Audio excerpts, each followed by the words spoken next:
নমস্কার বন্ধুরা, আজকে আমি বানাবো কাঁঠালের বীজের ভর্তা। তার জন্য প্রথমে এই যে কাঁঠালের বীজ, এই যে এগুলো খোসা থাকে, সেই খোসাগুলোকে ছাড়িয়ে নিয়ে আমি কাঁঠালের বীজগুলোকে সব খোসাগুলোকে ছাড়িয়ে এই যে এইভাবে নিয়ে নিয়েছি। চলুন এটাকে আমি এবারে সিদ্ধ করব। তাহলে চলুন এই বীজগুলোকে সিদ্ধ করুন। তারপরে ভর্তাটার জন্য একটা প্রেসার কুকার নিয়ে নিয়েছি। প্রেসার কুকারে দিলে তাড়াতাড়ি হয়ে যাবে।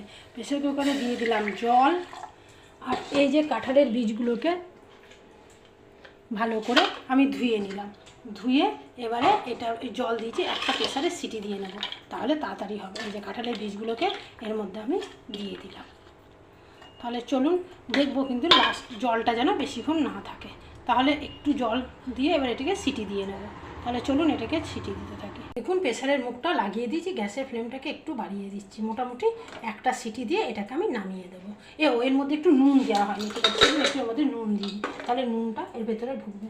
তাহলে এর মধ্যে আমি একটু দিয়ে দিলাম লবণ। তাহলে আবার একটা ঠিক আছে, এটা তাহলে হতে থাক, এটা হতে থাকে। আচ্ছা, এটা তাহলে হোক। দেখুন আর এক পাশে আমি একটা ফ্রাই প্যান বসিয়ে দিয়েছি। এবারে এর মধ্যে আমি ভর্তা বানানোর জন্য কি কি ভাজবো সেগুলো নিচ্ছি। তাহলে ফ্রাই প্যানটা গরম হোক, তারপরে একে একে এর মধ্যে দিতে থাকবো। দেখুন ফ্রাই প্যান গরম হয়ে গেছে, আমি এর মধ্যে দিয়ে দেবো তেল। যতটা লাগবে তেল আমি এর মধ্যে একটু দিয়ে দিলাম। তেলটা গরম হোক, তেলটা গরম হলে আমি একে একে ওর মধ্যে অনেক কিছু দেবো। তেলটা গরম হয়ে গেছে, আমি এর মধ্যে দিয়ে দিলাম রসুন। রসুন কুচি, রসুন গোটা রসুন দিয়ে দিলাম। রসুনটা একটু ভাজবো। রসুনটা একটু ভাজা ভাজা হয়ে গেলে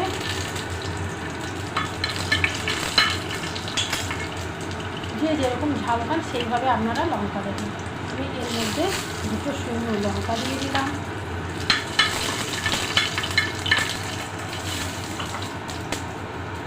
এটা একটু ভাজা ভাজা হয়ে গেলে তারপরে আমি এটাতে দিয়ে দেবো পেঁয়াজ। এটা কেমন ভাজা ভাজা হয়ে গেছে, এবার এর মধ্যে আমি একটু দিয়ে দিলাম পেঁয়াজ কুচি। ঠিক আছে, এর মধ্যে আমি একটু দিয়ে দিলাম পেঁয়াজ কুচি। পেঁয়াজটাকে লাল লাল করে ভাজবেন, একটুখানি হালকা করে পেঁয়াজটাকে ভেজে নেবেন। তারপরে কাঁঠালের বীজগুলো হয়ে গেলে ওটাকে একটু মাখবেন। দেখবেন আপনারা এরকমভাবে বানিয়ে গরম গরম ভাত দিয়ে ওই দিয়ে আপনি একটা ভাত খেয়ে নিতে পারবেন।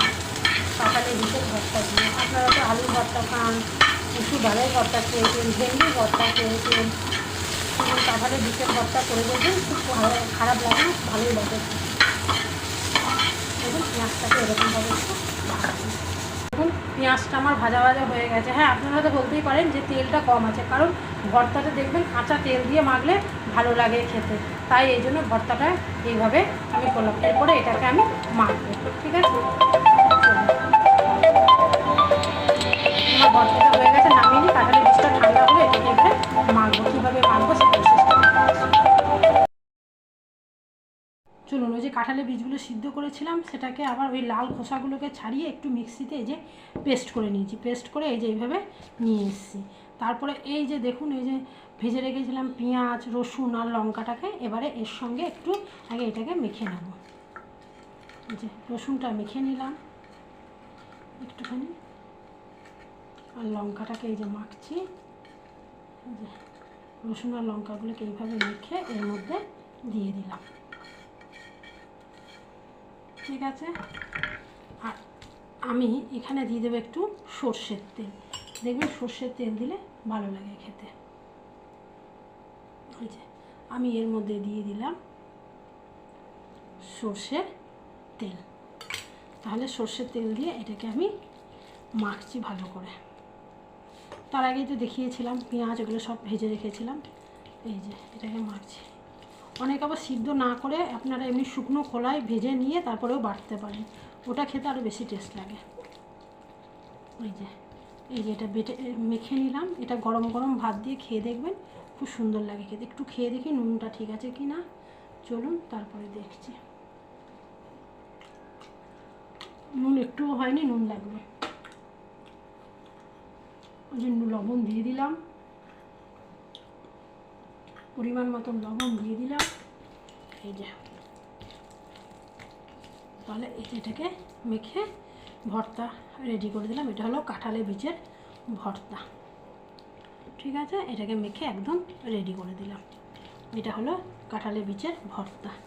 দুটো করে নিলাম, একবারে ভাগ করে। চলুন এই যে রেখে দিচ্ছি। এইভাবে কাঁঠালের বীজের ভর্তা খেয়ে দেখবেন, গরম গরম ভাত দিয়ে খুব সুন্দর লাগে।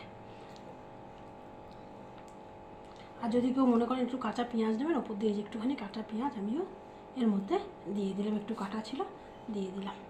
এটাই ছিল আজকে আমার কাঁঠালের বীজের রেসিপি।